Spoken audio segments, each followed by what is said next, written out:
The Wizard of Oz, what it really means. This appears to be a message to expose the banking cartel in America, and to let the people know that they have the power to liquidate them, and get back to Kansas, the real land and republic. The Wizard of Oz, written by L. Frank Baum, is not just a mere story. What is Oz a symbol for? Ounces. What is measured in ounces? Gold. What is the yellow brick road? Bricks or ingot bars of gold.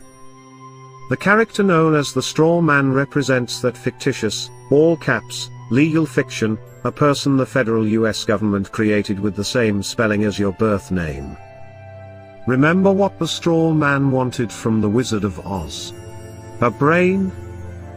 No juristic person, legal fiction, paper corporation has a brain because he or she has no breath of life. What did the straw man get in place of a brain? A certificate, a birth certificate for a new legal creation. He was proud of his new legal status, and all the other legalisms he was granted. Now he becomes the epitome of the brainless sack of straw who was given a certificate in place of a grain of common sense. Now, what about the Tin Man? Does taxpayer identification number, TIN, bring anything to mind? The poor Tin Man just stood there, mindlessly doing his work until his body, literally seized up and stopped functioning. He worked himself to death, because he had no heart or soul. He's the heartless and emotionless creature, robotically carrying out his daily task as though he were already dead. He's the ox pulling the plow and the mule toiling under the yoke. These days, his taskmasters just oil him nightly with beer, and place him in front of a hypnotic television, until his very existence no longer has any meaning or value. His masters keep him cold on the outside, and heartless on the inside, in order to control any emotion or feeling that might arise. The Cowardly Lion was always too frightened to stand up for himself. Of course, he was a bully and a big mouth when it came to picking on those smaller than him. Have you ever noticed how bullies are really the biggest cowards? They act as though they have great courage but, in reality, have none at all. They roar, but with no teeth of authority to back them up. When push came to shove, the Cowardly Lion always buckled, and whimpered when anyone of any size or stature challenged him. He wanted courage from the Grand Wizard, so he was awarded a medal of official recognition. Now, although remaining a coward, his official status allowed him to be a bully, but with officially recognized authority, and not at all unlike the attorneys, who hide behind the courts. What about the trip through the field of poppies?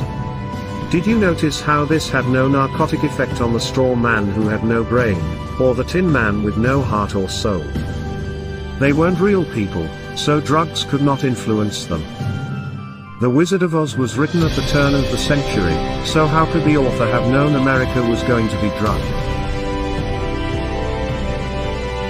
The Crown has been playing the drug cartel game for centuries. Just look up the history of Hong Kong and the Opium Wars.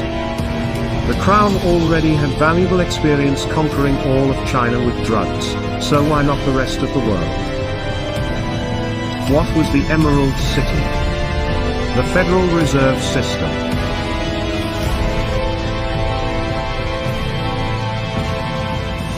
Who finally exposed Wizard for what he really was. Toto, the cute and somewhat annoying little dog. Toto means in total, or altogether in Latin. What was it that the witch wanted after she alleged that the little dog had bitten her? Toto.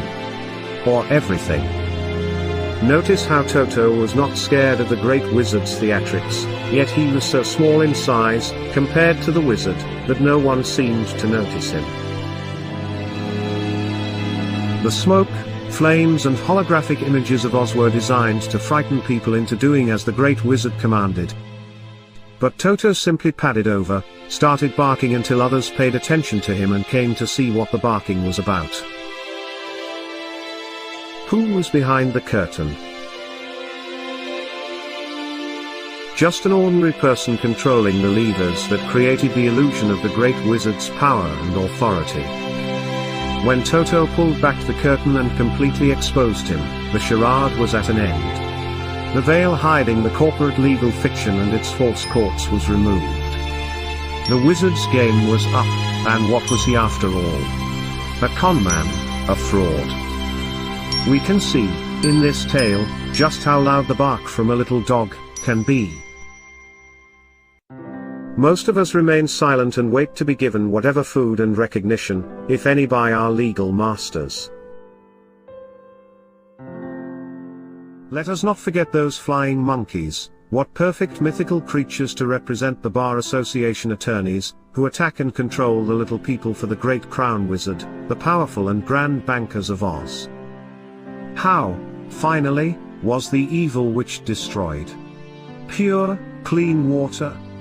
Liquidation. How did Dorothy finally get home? She simply clicked her heels. She always had the power, and so do we. What would it take to expose the wizard for what he is?